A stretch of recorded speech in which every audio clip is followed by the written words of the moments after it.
Kebijakan pemerintah Kabupaten Tapanuli Utara dalam menghentikan aktivitas pertambangan tanpa izin mineral bukan logam jenis tertentu dan atau batuan sebagaimana tertuang dalam Surat Edaran SE Bupati Tapanuli Utara nomor 600.4.5/3880 pada 15 Desember 2025 menuai sorotan. Penertiban yang dilakukan dinilai belum menyentuh seluruh wilayah dan terkesan tebang pilih. Sebelumnya, pada Senin 1 Juni 2026, Bupati Tapanuli Utara bersama Wakil Bupati, sejumlah organisasi perangkat daerah OPD, serta jajaran Polres Tapanuli Utara melakukan penutupan aktivitas galian pasir di Kecamatan Siatas Barita, tepatnya di Desa Siraja Hutagaluh, Lumban Ratus, dan Pancur Napitu. Namun, berdasarkan pantauan di lapangan, penutupan tersebut disebut hanya menyasar beberapa desa tertentu. Sementara aktivitas galian C pasir di wilayah Kecamatan Sipoholon masih terlihat berjalan seperti biasa dan belum mendapatkan tindakan serupa. Sorotan terhadap kebijakan tersebut semakin menguat setelah beredarnya video di grup Facebook MTU1 News yang diposting akun Helena Sibarani. Dalam video itu, JTP meminta Satpol PP melakukan razia di setiap perbatasan kabupaten serta memasang pelang pemberitahuan permanen terkait larangan aktivitas penambangan pasir. Menanggapi hal tersebut, pegiat lingkungan sekaligus pemerhati sosial Tapanuli Utara, Dr. Andes Amon Sormin MM, mengatakan penertiban tambang merupakan langkah yang baik apabila dilakukan sesuai aturan. Namun, ia meminta pemerintah memastikan tidak ada kesan pilih kasih dalam pelaksanaannya. Penindakan sesuai surat edaran seharusnya jangan ada kesan tebang pilih. Kalau memang Tapanuli Utara ingin melakukan penertiban tambang galian C, seharusnya semua ditindak agar fair dan tidak menimbulkan kecemburuan, ujar Amon. Menurutnya, kebijakan penutupan tambang memang memiliki sisi positif dalam menjaga lingkungan. Namun, pemerintah juga perlu mempertimbangkan masyarakat yang selama ini menggantungkan hidup dari aktivitas tersebut. Di satu sisi, penutupan ini baik untuk lingkungan. Tetapi di sisi lain, banyak masyarakat yang mencari nafkah dari pekerjaan itu. Jangan sampai penertiban hanya dirasakan oleh sebagian pihak saja, katanya.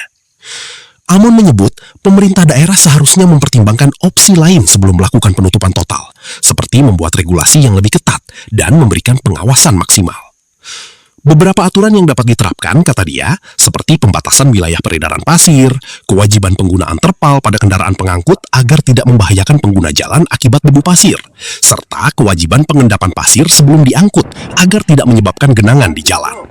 Apalagi kebutuhan material pasir di Tapanuli Utara cukup tinggi, termasuk untuk mendukung pembangunan yang sedang berjalan. Pemerintah harus bijak mengambil keputusan.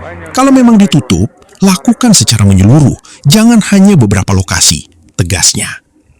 Sementara itu, terkait alasan penutupan yang disebut karena aktivitas galian pasir menghambat pengairan sungai, hal tersebut dibantah oleh tokoh masyarakat, Charles Lumban Tobing.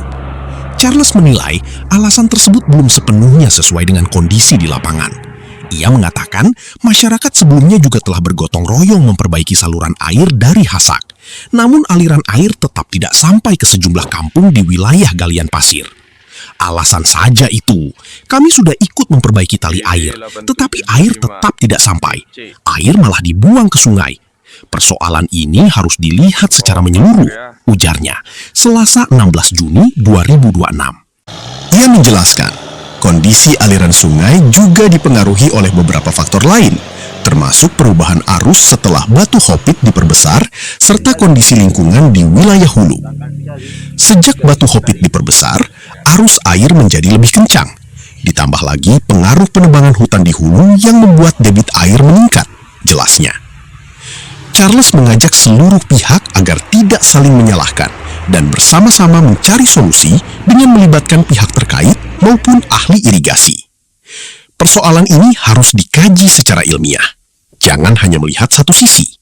Mari duduk bersama mencari jalan keluar terbaik untuk masyarakat dan lingkungan, pungkasnya. Hingga berita ini diterbitkan, belum ada keterangan resmi dari pemerintah Kabupaten Tapanuli Utara terkait dugaan adanya penertiban yang belum merata tersebut. Masyarakat berharap kebijakan penghentian aktivitas tambang dapat dilakukan secara transparan, objektif, dan berlaku bagi seluruh pelaku usaha tanpa pengecualian. Sementara itu, pemerintah Kabupaten Tapanuli Utara melalui Satuan Polisi Pamong Praja, Satpol PP, Kasatpol PP Jakon Marbun saat dikonfirmasi melalui sambungan seluler Selasa 16/6/2026, "Siap Bang, kita tinjau. Thanks." Jawabnya singkat. Edward JP Hutapea melaporkan. Iya. Langsung